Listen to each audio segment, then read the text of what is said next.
Hello and welcome to EdTech. My name is Akshay and we are back with yet another part of this tutorial series, and today we will learn what is exception handling in C#. So let's quickly see the contents that we will be discussing in today's tutorial. Inner exception in C# and custom exception in C#. Now first of all, what is exception? Exception is an unexpected error occurs while running program. Okay, now we have seen several times in this tutorial series that how exception looks like. We have encountered with exception many a time in this tutorial series, but still we will going to see today that how exception looks and what is that really means that an exception is an unexpected error occurs while running program. Okay, so we'll see that, but to handle exception we can use following blocks that are mentioned below, that is this try block, catch block, final block. So what this try block used for? So whatever critical code that is present inside our application, that should be kept inside this block. Okay, so if we know that whatever code we are writing and we know that code should throw an exception, okay, so at that time we should put that code inside a try block. Okay, and what that catch block does, that is the block which handles that exception. Okay, and this finally blocks, which is optional in C#. Okay, why we use them? Because whatever code you put inside this finally block, that will guarantee to be executed. Okay, and we will see everything into action, so don't worry about that. And for that, let's just switch to the Visual Studio. Okay, so here I will take one simple class, that is student, and in that I will take two properties, string first name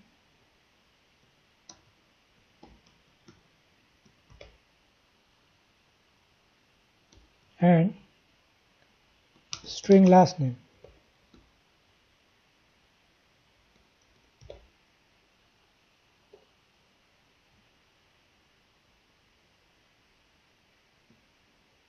Okay, and we will take one method here which will gonna print that is first name plus last name, that is full name. Okay, public void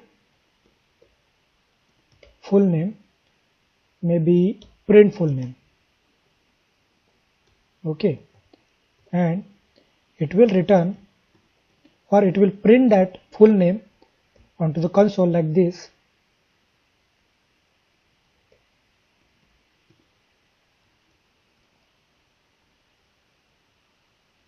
Full name is equals to first name plus last name. Okay, and now in main method we will create the object of the student class. Okay, like this, student s is equals to new student. Okay, now s dot first name, and we will take that from console. Okay, from the user, console dot read line. Okay, and similarly the last name is equals to console dot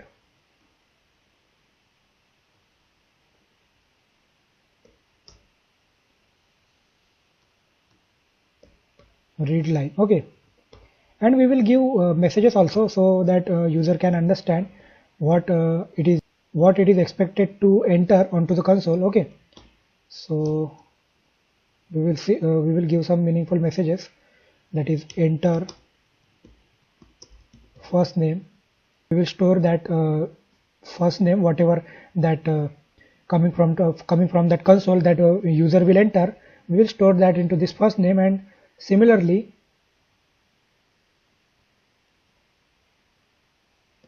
for the last name as well I will do the same thing. Okay, and finally I will call that print full name method. Okay, like this. So now if I run this,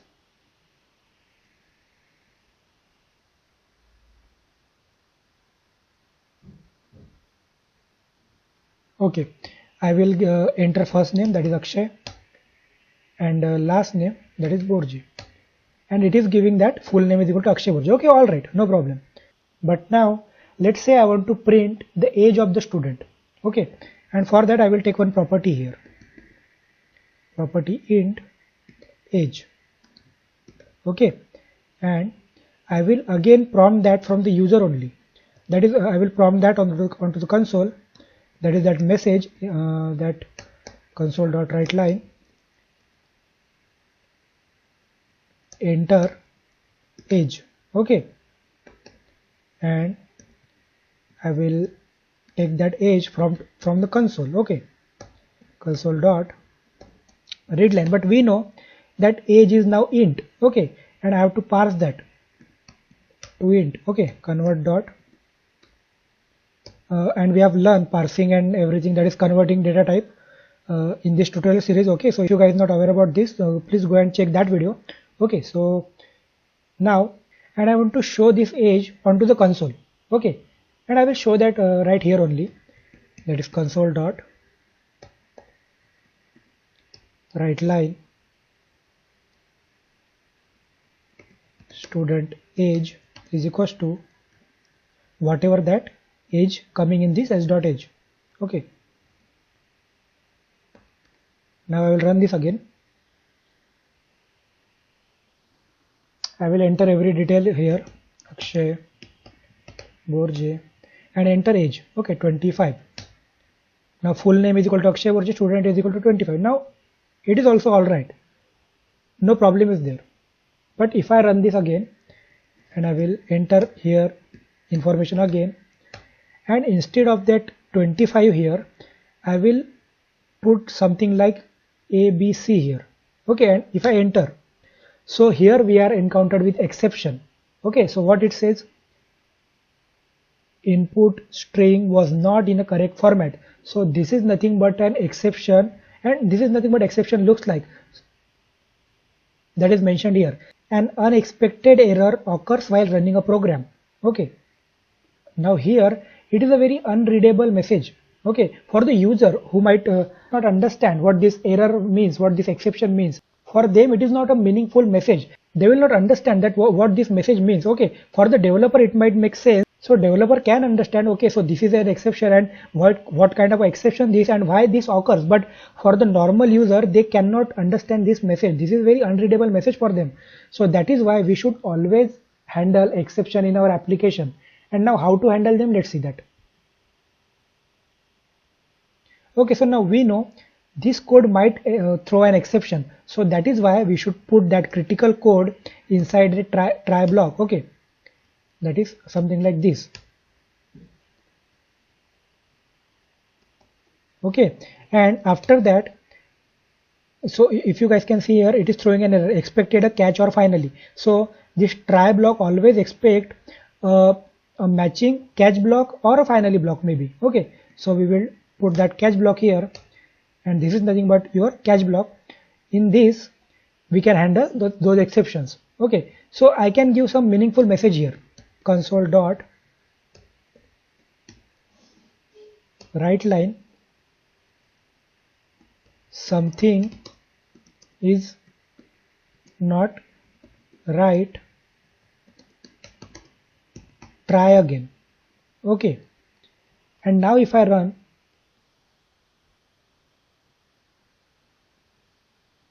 so again I will put correct information here, that is Akshay and Borje, but here I will provide a false information, that is instead of age I will provide ABC there.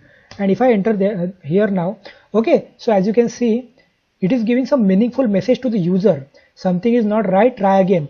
Instead of that cryptic message, that is unreadable message to the user, we are handling that exception and we are providing a very meaningful message onto the console. So that is nothing but an exception handling. But again, there is one point, okay, we are providing a meaningful message to the user, but what about the actual exception that is thrown?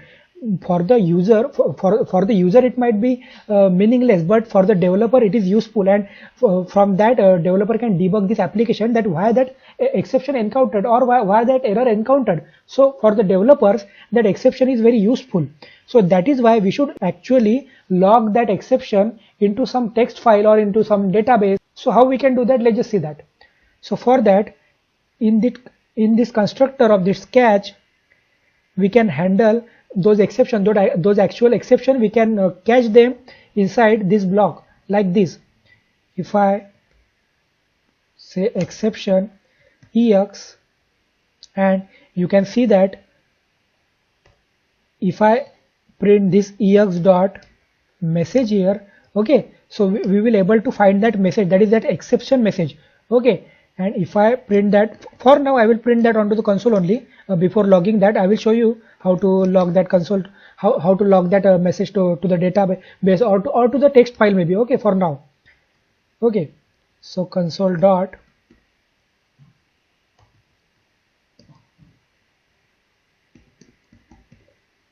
write line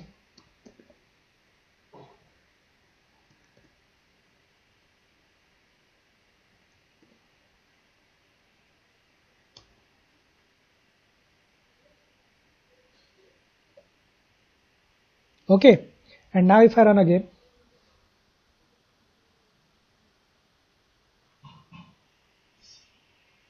so I will give again a meaningful information here, but I will give a false information here. Okay, so this is the exception, actual exception. Input string is not in a correct format, but again this is also a very readable message, okay, and this is the message that we have provided to the user, okay. But now instead of showing that to the console, we can log that or we can store that in some text file, okay. And how we can do that, let me show you. And we will store that inside our project's location only, okay. So I will right click on this and I will go to open folder in File Explorer, and I will create that file here only, okay. So let me create one text file here, that is logs maybe, okay.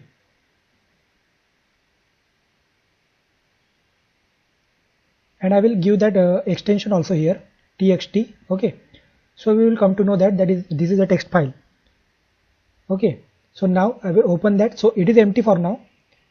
So now here how we can log that, so for that we have to create, there is one class that is StreamWriter which is present inside system.io namespace, okay. So why it is giving error for now, because we have not yet used that namespace, that is system.io namespace. So we will use that first, okay, that is using system.io, okay. And in that namespace there is one class that is system.writer, that is stream.writer, okay. So that is StreamWriter, and StreamWriter SW is equals to, we can create the instance of that class, something like this. And in the constructor of that StreamWriter, we have to pass the path of that file that we have just created, okay.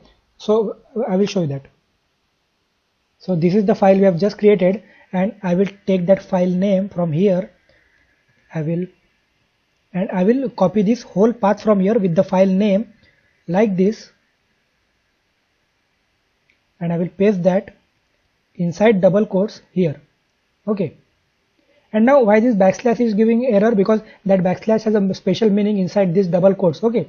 So we can either use this double backslash, or what we can do, instead of using double backslash everywhere, something like this, okay. So instead of using that everywhere, what we can do, we can use a verbatim literal here.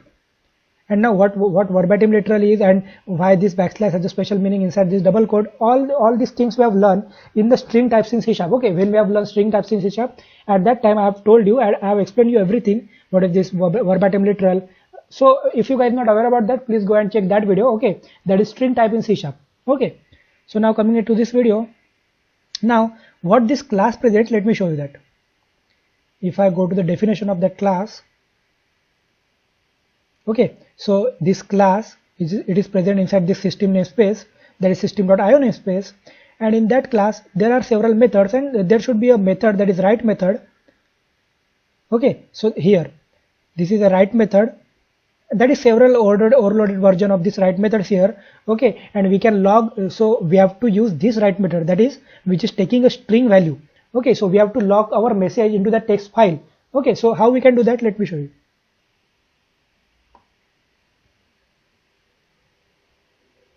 Okay, so now we have created the instance of the StreamWriter class, something like this, by providing that path in the constructor of that instance, okay. So now what we can do now, sw dot write that message which is coming from here, that is this ex dot message, like this. Now if we run this,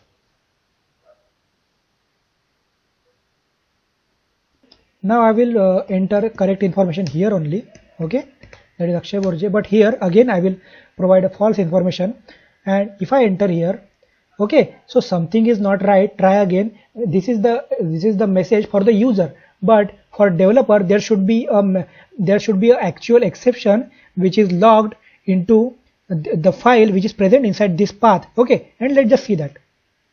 So here our text file is present, and if I open that, okay, so but for some reason it has not logged in this file, so let's just see that why that happened. Let me close that window. Let's just see that why that happened. Okay, so here everything is correct here, but yes, we have not closed the connection, but that should not be the problem. Okay, so we have to close this connection as soon as we create the instance of this StreamReader class, or this StreamReader class, sorry. So we have to close that connection, because if we don't do that, so that connection will be opened as it is, and that should be dangerous, and it should make our application vulnerable to hacking. Okay, so that is why we have to close this connection. Okay, but that should not be the problem. Okay, so let me see that.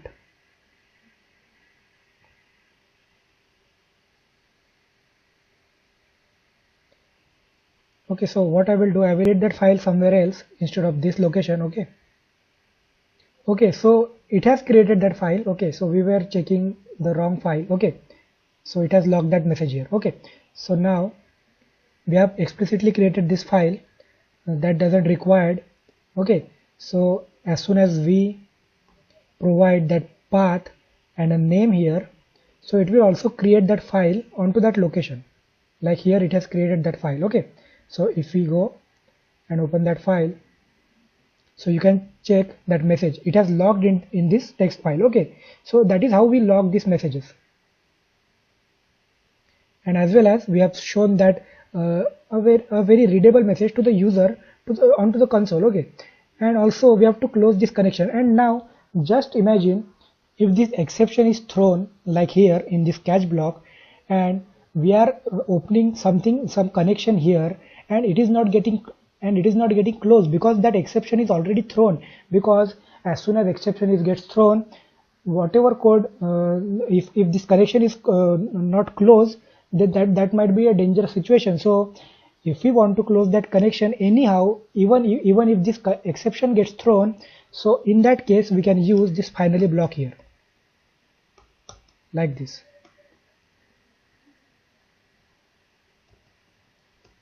So no matter what exception is thrown or not, this finally block will execute it.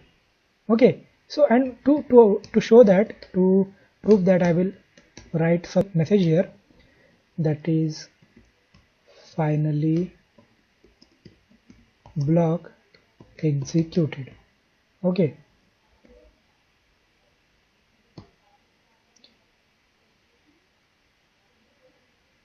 and now this is just I have given an example from this StreamWriter class, but there should be a database connections that you might have opened in here. Okay, so to save this student or to get that student from the database, so in that case that database connection might not closed, because if this exception occurs, then no code will executed. So that is why you can in real time, actually in real time applications, we can close these database connections here, because no matter what, this finally block will be executed if that exception occurs, or if that exception not occurs also. Okay, so I will show you that. If I run this,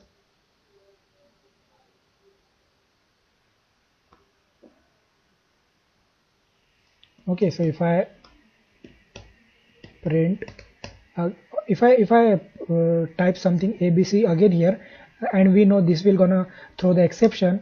Okay, so something is not right again, but if you can see here, finally block executed, even after we are encountered with that exception, this finally block is executing, and that's what mentioned here. Okay, so if you can see again, critical code should be kept inside this try block, and we have done that.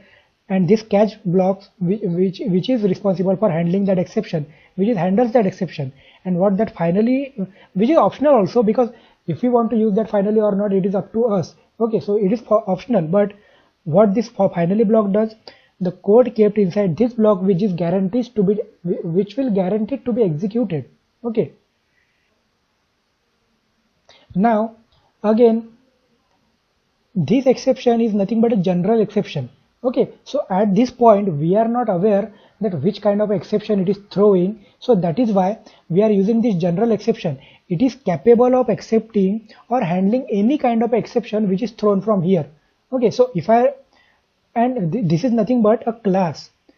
Okay, so this exception class is present inside a system namespace. If we go to the definition of that, so this is nothing but also one kind of a class which is present inside this system namespace, and this has so many methods as well as these properties here. Okay, so in here only there is one message. Okay, so that we are using. If you can see,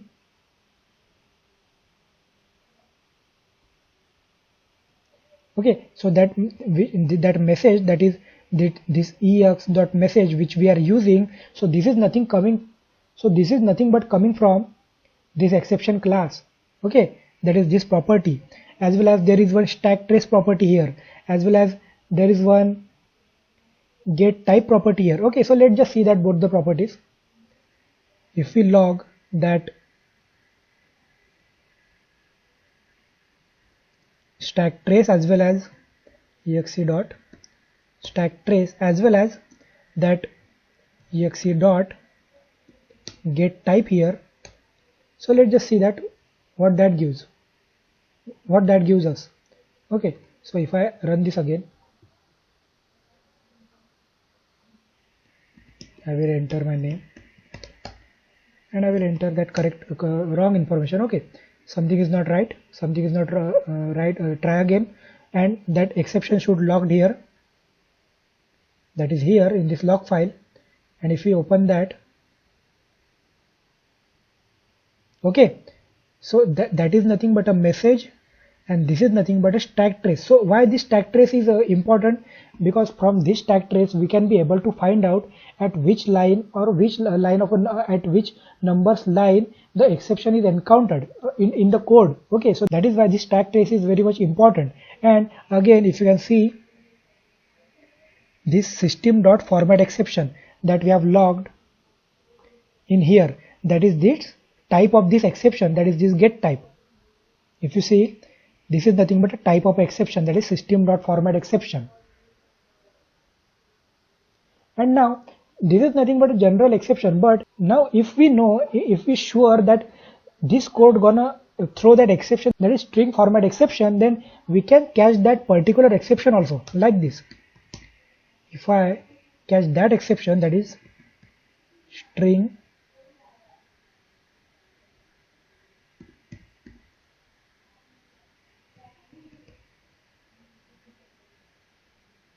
that is format exception ex, and if we give certain message here, console.writeLine string is not, that is instead of this number or integer is expected. And now if we run this,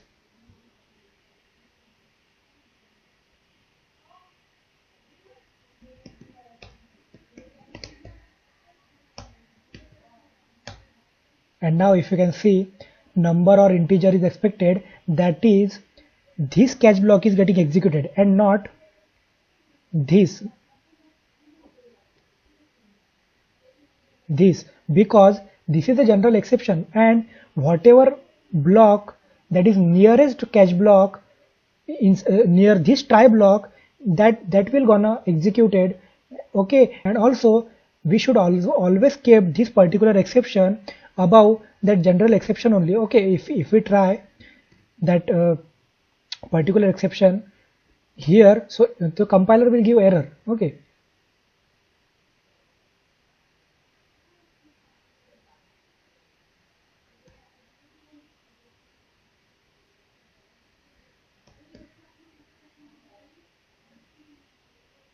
okay, so compiler is giving that error, that is a previous catch clause already catches all exceptions of this type. Okay, so that is a super type. This exception is a super class of every exceptions in this C sharp. Okay, so that is why the particular exception should always be kept above that general exception, which is able to catch all the exceptions. Because if we are not aware that which type of exception this code will throw, so at that time we can handle that exception by using this catch block, that is this general exception catch block. Otherwise, if we are aware that which kind of exception it will gonna throw, then we can catch that using this particular exception, that is this particular exception clause. Okay, and this is how we handle exceptions in C sharp. Now what is this inner exception? Let's just see that. What is mentioned here, inner exception is a property inside an exception class which returns an instance that describes the error that caused the current exception. Now let's just see that directly into action. If we go to the definition of this exception, there is one property which is of type exception, that is this inner exception. So this is nothing but a property which returns an instance that describes the error caused by the current exception. Now what does this mean? Let me show you directly. Okay, so now we are handling these exceptions. Okay, so let me remove this exception for now. Okay, now we know we are already handling that exception here, but in this exception also, if somebody accidentally change that path here, or maybe change that path to something like this, maybe by accidentally we can do that. Okay, if we remove that backslash from here, so obviously that path is not present, and that is obviously there is no path that is present in the system. Okay, so at that time this also should throw a separate exception, and let me show you that. If I run this,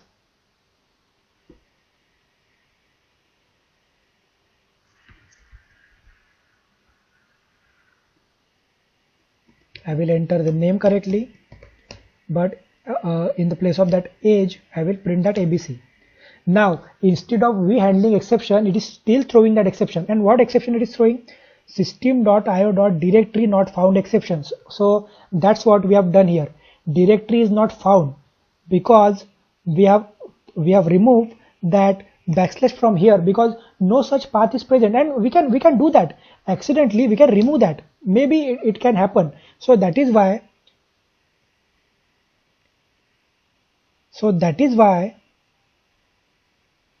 we should handle this exception also, and we should keep that inside another try block here. Okay, something like this.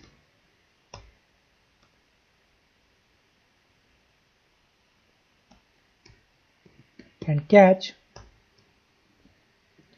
that exception here.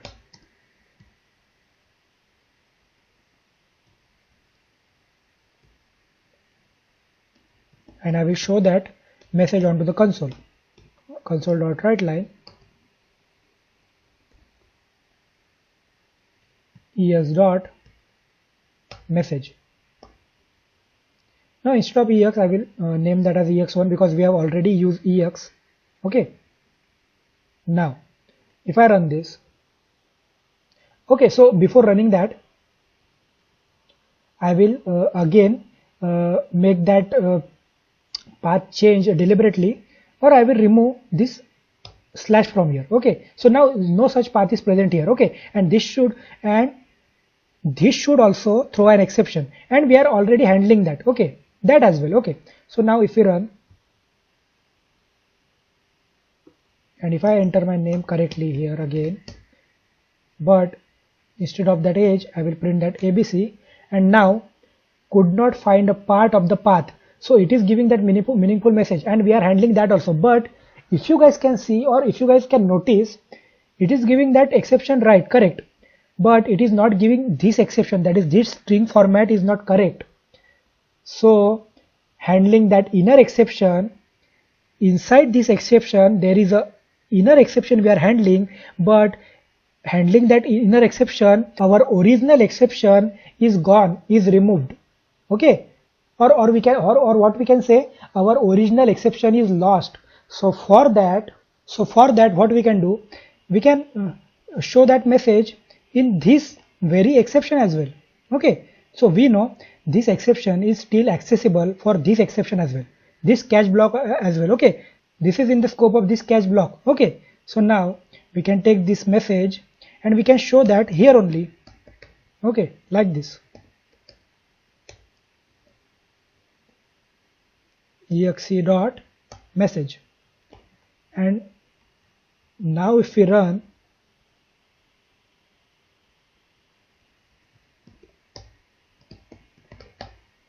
and I will provide false information here. Okay, so both the exception are showing here. That is first exception, that is a current, that is the original exception, input string was not in a correct format, and second exception could not find a part of the path, that is directly not found exception. Okay, and that is a readable format, in the readable format. Okay, so that's how we handle exception. And also this is nothing but an inner exception, as well as we have written the original exception inside this inner exception. Okay, and now let's see what is this custom exception. So exceptions created explicitly by user are known as custom exceptions. But why we use them? Okay, so we can create a custom exception if an exception that already provided by C# are not fulfilling user requirement for exceptions. Okay, so let me show you that. Now if we press Alt Control E, okay, so we can see all the exceptions that are present, that are provided by C#, we can see them here.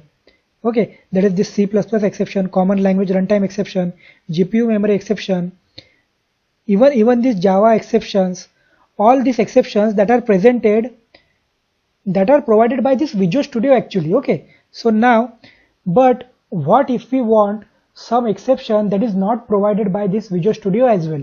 Okay, so for that we can create our own exceptions, and what that can be, so let me show you that. I will minimize this for now, and let's just create one exception class here, that is maybe a user, maybe yes, user not found exception. And let me see that if this is an exception already provided by C# or .NET Framework, maybe if I go to the definition, no, so this kind of exception is not provided by C# or .NET maybe, or by this Visual Studio, so we can create this. Okay, and now to create this exception class or to create custom exception, we have to inherit from the exception. So this is nothing but a convention, okay, to create our exception. And now if we go to, okay, so let me get rid of all this code. We have already understood now what is exception, what is inner exception. So now what I will do, we have created this custom exception here, and now let me try to use that.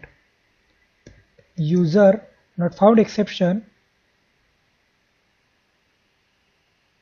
or maybe I want to throw that exception, throw user not, and if it is yes, we can find that in IntelliSense. So our exception is created here.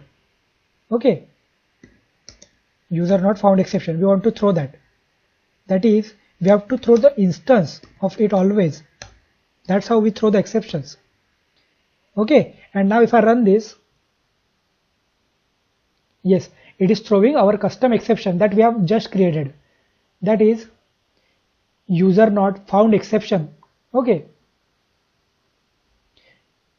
now what do you think, guys, if I remove this exception here, that is if I'm not deriving this user not found exception from that exception, so okay, so as soon as I do that, it is throwing an error, and what it says, the type caught or thrown must be derived from a system.exception. So this is a convention, we have to inherit that exception class here in order to create our custom class in exceptions. Okay, and that's how we can create custom exceptions also in C#.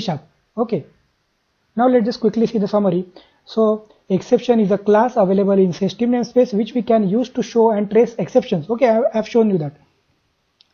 Second, that is exception should be handled to avoid hacking as well as to avoid showing meaningless messages to the user. Okay, so now I have already told you, instead of showing meaningless messages to the user, we should handle those exceptions. But another main reason to handle exceptions is that our exceptions contains very important information, that is tag traces, that those messages which hackers can actually use to hack in our application. So that is why we should always handle these exceptions in our applications. And third point, while handling inner exceptions to return original exception, we can show that inside a current exception.